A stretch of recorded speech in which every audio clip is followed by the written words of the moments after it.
Happy Smart Dogs! Hello kids! Today we will learn the names of different farm animals' babies. So let's start. Sheep. The baby of a sheep is a lamb. Cow. The baby of a cow is a calf. Horse. The baby of a horse is a foal. Duck.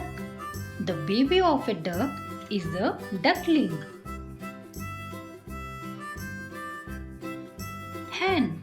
The baby of a hen is a chick.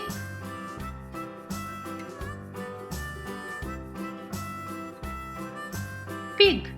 The baby of a pig is a piglet.